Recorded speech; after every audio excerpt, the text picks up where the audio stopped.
Welcome to another episode, everyone. Santa Claus, OG Santa Claus from Rolling 20 Bloods.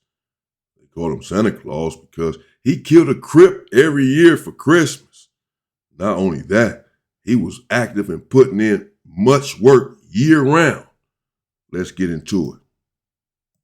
Welcome to Hood War Stories. In this episode, I'll be discussing the life of Santa Claus. Alberto Von Cotto, also known as Santa Claus, was a second-generation member of the Rolling 20 neighborhood Bloods. During the 1950s and 60s, a gang called Blood Alley existed on Cordova Street, near where the Santa Monica Freeway is today. In the early 1970s, as Blood Alley began to fade away, the youths from this neighborhood continued the Blood identity. In 1971, they began with the name In Hood. They added the Rolling 20s between 1975 and 1977. At some point between 1977 and 1979, they added Blood to their name. In the 70s, they had two main cliques, 25th and 27th Street. Originally being the Vermont Villain Boys, the 29th Street clique was formed on the south end of the neighborhood towards Jefferson. Santa Claus got initiated into the Rolling 20s when he was only 16 years old. From the start, he was determined to display that he was the ultimate gangster and to position the Rolling 20s to be a top Blood neighborhood across LA County. As a teenager, his gangbanging was bold and came with no fear. At 17, Santa Claus would be flamed up wherever he went. Red house shoes, red rags, and chucks with red laces. On a few occasions, his open display would backfire on him.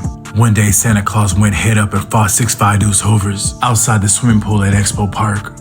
He got packed out, but it showcased how fearless and frontline he was.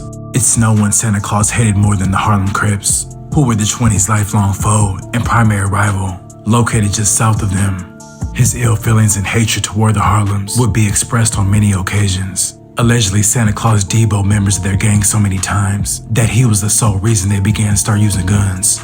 When gunplay came into effect, Santa Claus would pay a visit to a rival Crip's home each Christmas and kill them. But this terror inflicted by Santa Claus was year-round, not just on Christmas. And it wasn't one-sided. One night in 1981, the Harlem Crips caught Santa Claus sipping walking home from his girlfriend's house. They got up on him and shot him at point-blank range. They left him in the alley thinking he was dead, but he survived and shocked his enemies 1 week later by walking down Exposition, which is in his enemy's territory, wearing a red rag over his head. As his reputation grew, his name became feared among hoods across South Central. By the mid-80s, Santa Claus was a respected OG and a shot caller who was directing play calls. At that point, the war with the Harlem 30s was ongoing and only seemed to be intensifying. Santa Claus thought it would be a good strategy to change war tactics. At that time, the Rolling 30s' closest ally was the Rolling 60 Crips. During the mid-80s, plenty of Crip factions were clicking up due to the rising Crip-on-Crip violence. Under Santa Claus's leadership, the 20s decided to conduct a kill mission dressed in all blue. Their target location was the intersection of Dinker and Jefferson Boulevard, a Rolling 30s stronghold, but a location that was openly visible. As the 20s approached Dinker, they spotted a group of Harlem 30s in clear view. The faces of the Harlem 30s were confused. One of the 20s then yelled out, "West Side 60 Crip." The 20s then began to let off numerous shots in rapid succession. As the third target was shot and dropped, the 20s sped away and returned to their safe haven. Mission accomplished. Casualties on both sides continued. In the early 1980s, And of course, this is regular gang warfare in Los Angeles, California anyway, at this particular time, where different factions would indeed dress up as an ally. Whatever your gang ally was, these individuals would dress up as that. If you're a Crip, they come through wearing blue and yell out the gang of your ally as if they're one of them to get closer to you, get you comfortable in the moment, and then let off shots and squeeze on you. You have to be careful. Even during the peace treaty, of course, rumors abound that the police were dressing up as gang members. The police were going by different neighborhoods doing drive-bys to reignite the wars between the gangs. They did not want the peace treaty to last long, and it did not.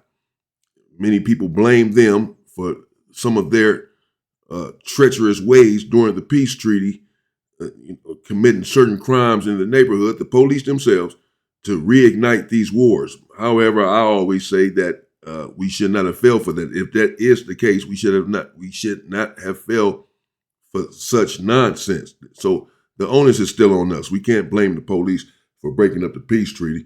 We should have carried it on no matter what they were doing. We have to be smarter than that.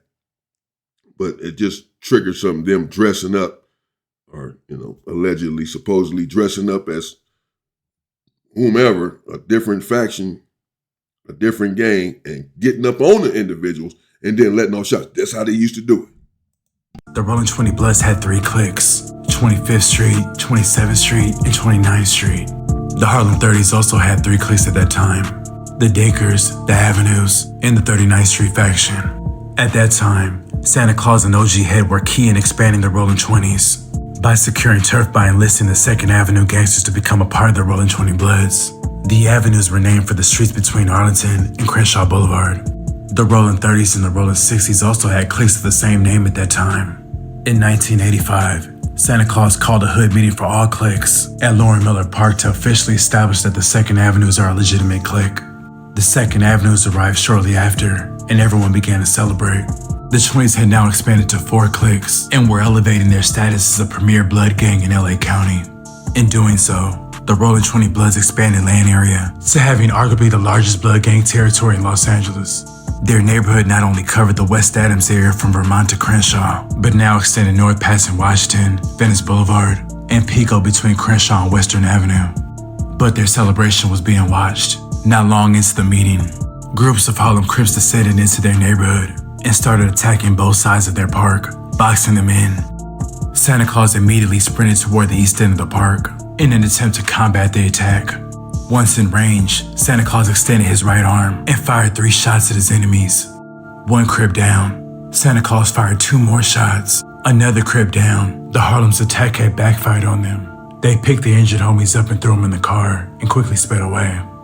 As the South End war front heightened against the Harlem Crips, the 27th, 25th.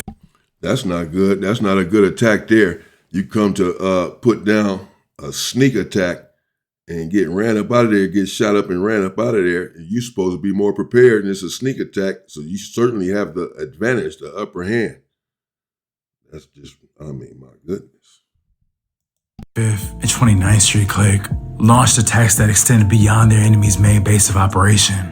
Several Crip factions began to click up to slow down the 20s' offensive attacks. On the west side, the Harlems clicked up with the 60s, and in the deep west, the Harlem 30s could be seen kicking it with the Showline Crips at Venice Beach.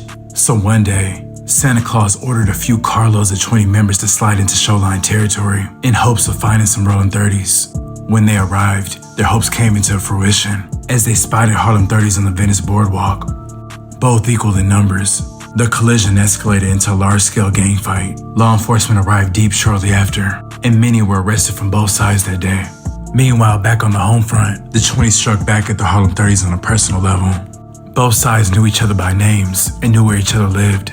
Santa Claus started to target the home tactic, and many homes were hit, including the home of a high-ranking OG from Harlem.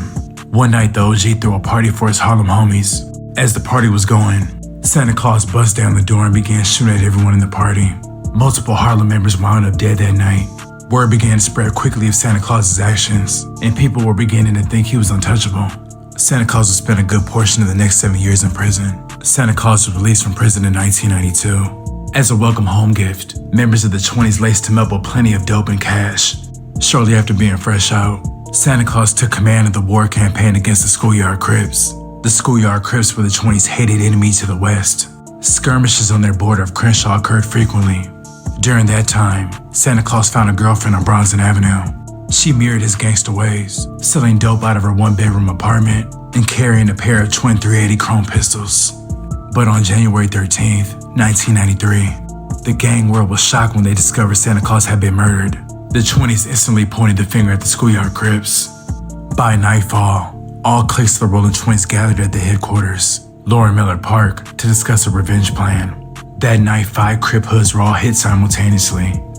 The Harlem Crips, the Schoolyard Crips, the West Boulevard Crips, the Rolling 40 Crips, and the 5-5 Neighborhood Crips. The message was sent clear that night that the Rolling 20s went in blood. The Harlem Crips and the Schoolyard Crips immediately struck back. The following night, the 20s ventured into the heart of the schoolyards and shot down 3 members, one of which was high-ranking. After 2 weeks of intense warfare, the Schoolyard Crips were ready to call a truce and firmly denied their involvement in the Santa Claus murder. But the war against the Harlem Crips didn't stop, and the bodies began to pile up. The 20s also struck at the rolling 40s hard in the corner of Vermont and Vernon. So they applying so much pressure, according to this narration, that they said, we want a truce. And hey, we didn't do it. But at first they was going back and forth. They responded the first night, went back and forth. And that's, of course, how these gang beefs go. The retaliation just never stops. That's the problem. So they retaliated at first. But then as these individuals continue to apply pressure every day and every night over Santa Claus being deleted, and they're upset. And I know how this goes when someone important to your gang is deleted. There's often a very vicious, brutal, violent, immediate response. And the response is ongoing until these individuals feel like they've somehow even a score, till they got 10 bodies to this one. Because to them, to that gang, this one body is worth 10 of y'all's. And then it goes on and on and on, and it just never stops, man. But according to them, according to this narration, hood war story, they threw in the white flag and said, enough is enough. We didn't do it. They started attacking all these different Crip hoods, these bloods. And these are, I lived in 20 blood hoods, as I said before. Yeah, they for real. In the 5-5 neighborhood, Crips got hit with a 50-shot Uzi. During the bloody aftermath of Santa Claus's death, the 20s wanted to show hoods across LA just how much muscle they had, and willed to declare war on 5 Crip hoods at the same time. When Santa Claus's killer was finally revealed, many were left shocked and confused. The killer was not a gang member or even an affiliate, but a low-level weed dealer from Jamaica. Santa Claus supposedly robbed a Jamaican because he was pushing in his neighborhood. Young gunners canvassed the streets for nights on end searching for the killer, but he had disappeared, some believe out of state. The 20s' revenge was denied. Santa Claus left a reputation and legacy, and to this day, Santa Claus goes down as one of the top 10 blood riders in LA history. Wow, shout out to Sandman, rest in peace to young Sandman. Ain't that something? That's a cold twist there at the end. It wasn't even a gang member that deleted him, that took his life. You know, according to the narration anyway, these individuals then went around and raged and waged war on 5 different gangs, 5 different factions, because they didn't know who did it. So they said, and that's how it goes sometimes. You don't know who did it. You got so many enemies, you don't know who came through shooting. It's not really like out of state, like I've said before. They're really taking credit for it on Instagram. Now, that's what they're doing, that sort of stuff these days. But not, they're not going on Instagram taking credit for it. That a certain gang are making rap lyrics about it. So you don't know who came through shooting at your hood and who deleted your homeboy on some occasions, because you got so many different enemies and different ones are coming through shooting. So someone like Santa Claus gets deleted. Someone loved and respected, a shot caller, a heavy hitter in the hood, and you don't know who did it because there's so many different gangs that could have did it. Then you end up doing what they did and just attacking every gang. Okay, it was one of these. It was one out of this 5. It was one out of this 5. So hey, the hell with since we don't know who did it, we about to attack everyone out of this 5 gangs until someone says that. It's a process of elimination. And then they end up saying, like they claim the schoolyards did, hey man, it wasn't us. After so long, you end up just breaking down saying, hey, it wasn't us. Get up off of us. It wasn't us. Let's end this thing. And that's the pressure that they trying to apply because they trying to figure out who did it. And we're going to apply so much pressure on you until you say it wasn't you. And prove it. Until you say it wasn't you. And then there's only one person left standing, one gang left standing. It must have been them. Cold situation. Get out of the gang life. It's not worth it. Let me know what you think in the comments. Stay safe and stay free, people.